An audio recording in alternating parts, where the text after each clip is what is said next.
जय श्री राधा कृष्ण। माघ कृष्ण पक्ष की चतुर्थी तिथि के दिन सकट चौथ का व्रत रखा जाता है। इस व्रत को सकट चौथ के अलावा संकष्टी चतुर्थी, तिलकुट, माघ चतुर्थी आदि नामों से भी जाना जाता है। सकट चौथ का व्रत भगवान गणेश को समर्पित है। इस दिन गणेश जी की पूजा की जाती है। इसके बाद चंद्रमा को अर्घ्य देकर व्रत का पारण किया जाता है, मतलब व्रत को खोला जाता है। ये व्रत खास तौर पर महिलाओं द्वारा अपनी संतान की लंबी आयु और सुखी जीवन के लिए रखा जाता है। मान्यता है कि इस व्रत को करने से विघ्नहर्ता गणेश जी संतान के सारे संकटों को दूर कर देते हैं। मूषक वाहन साजते एक दंत भगवान, नमन करूं गणदेव जी आओ बुद्धि निधान। बोलो गणेश जी महाराज की जय, सकट चौथ माता की जय। अब आज इस वीडियो में आपको सकट चौथ व्रत की 2 पौराणिक कहानियां बताती हूँ। पूजा करते समय ये कहानियां जरूर सुने, तभी व्रत पूरा होता है, व्रत का पूर्ण फल हमें मिलता है। कहानी सुनते हुए हाथ में फूल, तिल और पैसे रखें। किसी गांव में एक औरत अपने इकलौते बेटे के साथ रहती थी। वो बुढ़िया माई बहुत गरीब थी। उसका पति यात्रा पे गया था और कभी लौट कर ही नहीं आया। वो बेचारी बुढ़िया माई ऐसे तैसे अपने बेटे का लालन पालन कर रही थी। उसका बेटा जमींदार के खेत में नौकरी करता था। घर का गुजारा बहुत ही मुश्किल से होता था। ज्यादातर बुढ़िया माई अपने बेटे को खाना खिला देती और खुद पानी पीकर रह जाती। बुढ़िया माई के मन में भगवान गणेश के प्रति गहन आस्था, विश्वास और भक्ति थी। वो बुढ़िया माई हर महीने आने वाली दोनों चौथ पर गणेश जी महाराज के व्रत करती थी। गरीबी के कारण अपने बेटे के काम पर जाने के बाद प्रसाद में सिर्फ थोड़े से तिल भूनकर भोग लगाकर प्रसाद के नाम पर थोड़ा सा खुद खा लेती थी। एक समय की बात है, माघ मास की सकट चौथ का व्रत आया। हर चौथ व्रत की तरह बुढ़िया माई ने व्रत किया। बेटा भी रोज की तरह काम पर जाने लगा तो कुछ पड़ोस की औरतें जो उसकी माँ की पूजा भक्ति से चिढ़ती थी, उन्होंने उस लड़के को रास्ते में रोक लिया और उसे उसकी माँ के खिलाफ भड़काते हुए बोला, बेटा तू कितनी मेहनत करता है, तब भी ठीक से तुझे खाना नहीं मिलता और अपनी माँ को देख तेरे जाने के बाद खूब तिल कूट भून भून कर खाती है। बेटे को उन औरतों की बात पे विश्वास ही नहीं हुआ। बोला, मैं अपनी माँ को अच्छे से जानता हूँ, वो कभी ऐसा नहीं कर सकती। सभी औरतों ने खूब नमक मिर्च लगाकर उस लड़के को उसकी माँ के खिलाफ भड़का दिया और बोला, बेटा तू अभी काम पर मत जा, थोड़ी देर रुक के खुद ही देख लियो तेरी माँ कैसे तिल भून भून कर खाती है। अब लड़का रुक गया। उधर दूसरी तरफ लड़के की माँ पूजा की तैयारियां कर रही थी। उसने पूजा की और जैसे ही प्रसाद लेने के लिए बैठी, लड़का दरवाजा खोलकर सामने आ गया तो बोला, माँ सब ठीक कहते हैं, तू मेरे पीछे से तिल भून भून कर खाती है और मुझे तो खाना भी पूरा नहीं देती है। माँ अब मुझे ऐसे घर में नहीं रहना, मैं घर छोड़ के जा रहा हूँ। लड़के की बात सुनकर उसकी माँ समझ गई कि गांव की औरतों ने इसके कान भरे हैं और इसे मेरे खिलाफ भड़का दिया है। वो बोली, बेटा इस समय तू गुस्से में है, तेरी बुद्धि काम नहीं कर रही। इस समय मैं तुझे कुछ भी समझा लूं पर तेरे मन में कड़वाहट ही रहेगी। पर मेरी बात सुन ले, मैं तेरे नाम के ही गणेश जी के व्रत करती हूँ ताकि गणेश जी तेरे सारे संकटों को हर ले। लड़का बोला, माँ मैं कुछ नहीं सुनना चाहता, बस मैं ये घर छोड़ के जा रहा हूँ। उसकी माँ बोली, बेटा अगर तू जाना ही चाहता है तो ये तिलकुट अपने साथ ले जा। जहां भी तुझे कुछ भी परेशानी दिखे तो अपने चारों तरफ तिलकुट डाल देना और कहना, हे गणेश जी महाराज, अगर मेरी माँ मेरे नाम के सच्चे व्रत करती हो तो मुझे इस संकट से मुक्ति मिल जाए। अब लड़का गुस्से से रोता हुआ तिलकुट की पोटली लेकर घर से निकल गया और चलता चलता एक नदी पर पहुंचा। नदी में पानी उफान मार रहा था। लड़के ने सोचा, देखूं तो मेरी माँ क्या सच्ची मेरे नाम के व्रत करती थी, और ये सोचकर उसने थोड़ा सा तिलकुट नदी में डाला और कहा, हे गणेश जी महाराज, अगर मेरी माँ मेरे नाम के सच्चे व्रत करती हो तो ये नदी मुझे जगह दे दे। गणेश जी महाराज की ऐसी कृपा हुई कि नदी 2 पार्टों में बट गई और उसने बड़े आराम से नदी पार कर ली। अब आगे चलता चलता एक जंगल में पहुंचा। वो बड़ा घना जंगल था। उसने थोड़े से तिल अपने चारों तरफ डाले और कहा, हे गणेश जी महाराज, अगर मेरी माँ मेरे नाम के सच्चे व्रत करती हो तो मैं आराम से ये जंगल पार कर जाऊं। वो भयानक जानवरों से भरा जंगल था, पर फिर भी वो लड़का गणेश जी की कृपा से आराम से जंगल पार कर गया। अब लड़के को अपनी माँ की भक्ति और सच्चे व्रतों पे विश्वास हो गया था। लड़का आगे चलता चलता एक शहर में पहुंचा। वो बहुत बड़ा और समृद्ध राज्य था। वो लड़का घूमता घूमता शहर देख रहा था। तभी उसने देखा एक औरत मालपुए बना रही है और रोई जा रही है। उसको बड़ा आश्चर्य हुआ कि मालपुए तो खुशियों में बनते हैं, और फिर वो सोचने लगा कि ये बनाते बनाते रो क्यों रही है। वो लड़का उस औरत के पास गया और बोला, माँ आप मालपुए भी बना रही हो और रो भी रही हो, इसका क्या कारण है? तो वो औरत बोली, बेटा इस राज्य पर एक श्राप है जिसकी वजह से अग्नि अपना तेज नहीं दिखाती। बर्तन, औजार, तलवार कुछ भी अग्नि में पक नहीं पाते। इस श्राप के निवारण के लिए राजगुरु ने बताया था कि आवे में जब भी बर्तन, औजार, तलवार आदि पकाए जाएं, तब आवे में एक मानव की बलि दी जाए। राज्य की भलाई के लिए इस राज्य में नियम है कि हर 6 महीने में एक घर से एक पुरुष अपनी इच्छा से अपनी बलि देगा।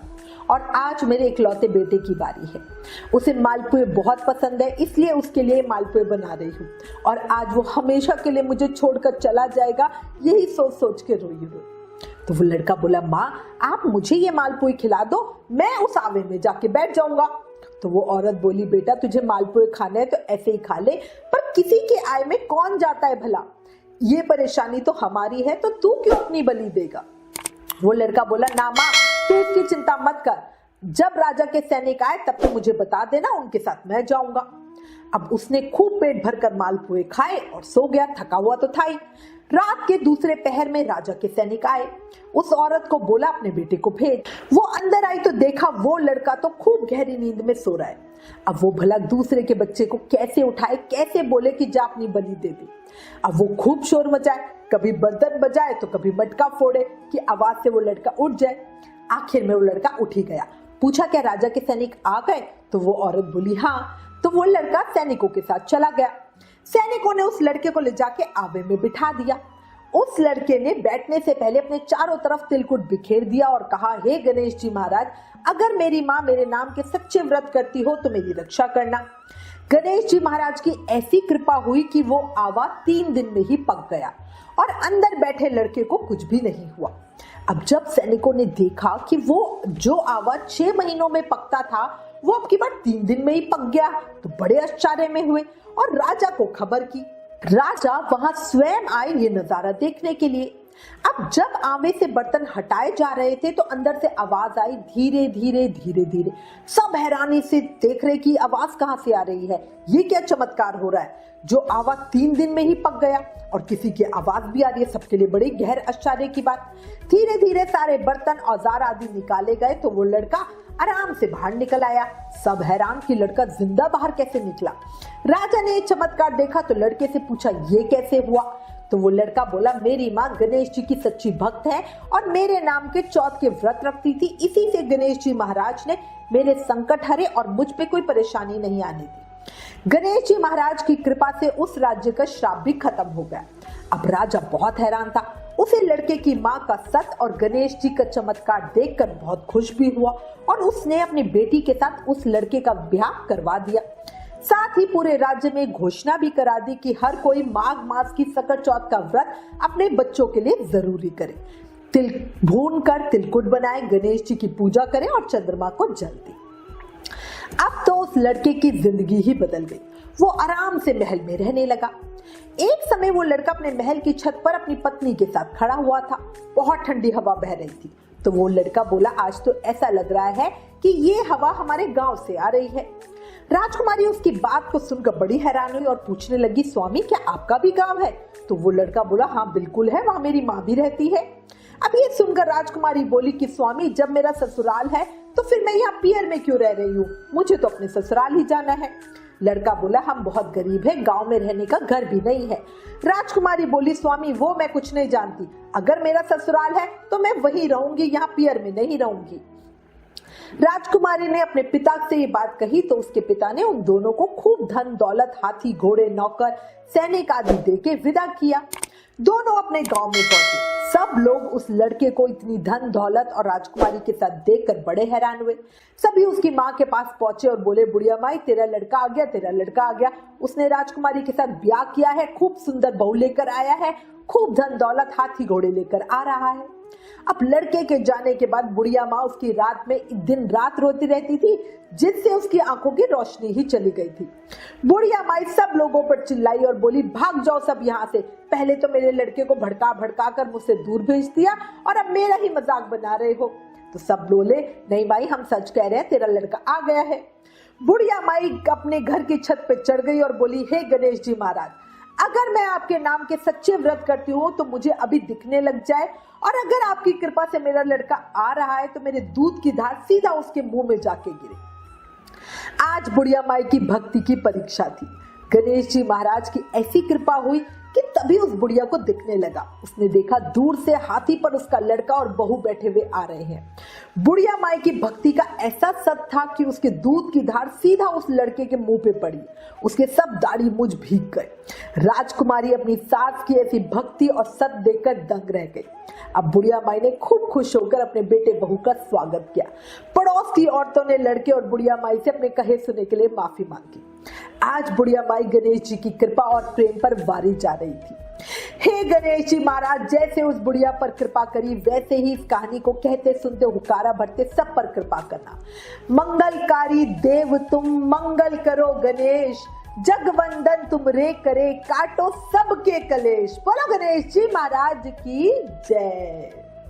दुख करता सुख करता बुद्धि के दाता, विघ्न हरण रक्षा करन, दीन दयाल गणेश जी महाराज की जय।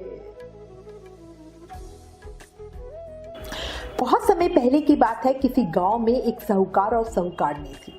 वो दोनों धर्म कर्म पूजा पाठ आदि को नहीं मानते थे। इसके कारण उनके कोई बच्चा भी नहीं था। एक दिन साहूकारनी पड़ोसी के घर गई तो उस दिन माघ मास सकट चौथ का दिन था। वहां पड़ोसन सकट चौथ की पूजा की कहानी सुन रही थी। साहूकारनी ने पड़ोसन से पूछा कि तुम ये क्या कर रही हो। तब पड़ोसन बोली कि आज चौथ का व्रत है इसलिए पूजा कर रही हूँ, कहानी सुन रही हूँ। अब साहूकारनी बोली, चौथ के व्रत करने से क्या होता है। तब पड़ोसन बोली कि इसे करने से अन्न धन सुहाग पुत्र रत्न सब मिलते हैं। अब साहूकारनी ने कहा, अगर इस पूजा में इतना सत है, चौथ माता में इतनी शक्ति है, तो आज तुम्हारी पूजा के सामने मैं चौथ माता से प्रार्थना करती हूँ कि मुझ पर कृपा करें, और अगर मेरा गर्भ रह गया तो मैं 1.25 सेर तिलकुट करूंगी और चौथ माता का व्रत भी करूंगी। चौथ माता और श्री गणेश जी भगवान की कृपा से साहूकारनी के गर्भ रह गया। अब वो साहूकारनी बोली कि अभी नहीं, जब मेरे लड़का हो जाएगा तब मैं 2.5 सेर का तिलकुट करूंगी। कुछ दिनों के बाद उसके लड़का हो गया। फिर सकट चौथ आई तो वो बोली, हे चौथ माता, हे गणेश जी महाराज, कृपा करो, जब मेरे बेटे का विवाह होगा तब मैं 5.25 सेर का तिलकुट करूंगी। कुछ वर्षों के बाद ही उसके बेटे का विवाह तय हो गया और उसका बेटा विवाह करने के लिए चला गया। लेकिन उस साहूकारनी ने तब भी तिलकुट नहीं किया, व्रत नहीं किया। अब चौथ माता और विनायक जी ने सोचा कि ये साहूकारनी तो हमारी कृपा का बहुत फायदा उठा रही है। अब जब से इसका गर्भ रहा है तब से ये हर बार तिलकुट बोलती है। अब तो बेटे का विवाह भी हो रहा है, तब भी इसने कुछ नहीं किया। अब चौथ माता थोड़ा क्रोधित हो गई। जब साहूकारनी के बेटे ने 3 फेरे लिए तो चौथ माता गरजती हुई आई और उसके बेटे को उठाकर पीपल के पेड़ पे बिठा दिया। सभी वर को खोजने लगे पर वो कहीं नहीं मिला। हताश होकर सारे लोग अपने अपने घर को लौट आए। इधर जिस लड़की के साथ साहूकारनी के लड़के का विवाह होने वाला था, जब वो अपनी सहेलियों के साथ गणगौर पूजा करने के लिए जंगल में दूब लेने के लिए गई, तभी रास्ते में पीपल के पेड़ से आवाज आई, ओ मेरी अर्धब्याही, ओ मेरी अर्धब्याही। लड़की आवाज सुनकर डर गई और चुपचाप घर चली गई। अब इसके बाद जब भी वो जंगल जाती वही आवाज आती, जिसे सुनकर वो बहुत डर जाती पर किसी से कुछ कह नहीं पाती। धीरे धीरे वो लड़की सूख कर काटा होने लगी। एक दिन लड़की की माँ ने कहा कि मैं तुम्हें अच्छा खिलाती हूँ, अच्छा पहनाती हूँ, फिर भी तू सूखती क्यों जा रही है, इसकी क्या वजह है। तब लड़की अपनी माँ से बोली कि मैं जब भी दूब लेने के लिए जंगल में जाती हूँ तो पीपल के पेड़ से एक लड़का बोलता है, ओ मेरी अर्धब्याही, ओ मेरी अर्धब्याही। उसने मेहंदी लगा रखी है, सेहरा भी बांध रखा है। लड़की की माँ को बहुत गुस्सा आया। वो बोली, चल अभी जंगल में देखती हूँ उसे। अब उसकी माँ जंगल में देखने आई तो तुरंत ही पहचान गई कि ये तो उसका जमाई ही है। तब उसकी माँ ने जमाई से कहा कि यहाँ क्यों बैठे हो, मेरी बेटी तो अर्धब्याही कर दी और अब क्या लोगे। तो साहूकारनी का बेटा बोला, मेरी माँ से चौथ का तिलकुट बोला था लेकिन अभी तक नहीं किया, इसलिए चौथ माता ने नाराज होकर मुझे यहाँ बिठा दिया है। अब मैं यहाँ से कहीं जा भी नहीं सकता हूँ। ये सुनकर उस लड़की की माँ साहूकारनी के घर गई और उससे पूछा कि तुमने सकट चौथ का कुछ बोला था क्या? तब साहूकारनी बोली कि हाँ, तिलकुट बोला था।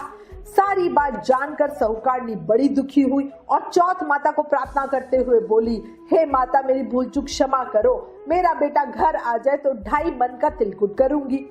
साहूकारनी की क्षमा याचना से चौथ माता और गणेश जी महाराज प्रसन्न हो गए। उसके बेटे को फेरों पे ले जाके बिठा दिया। बेटे का विवाह खूब धूमधाम से संपन्न हो गया।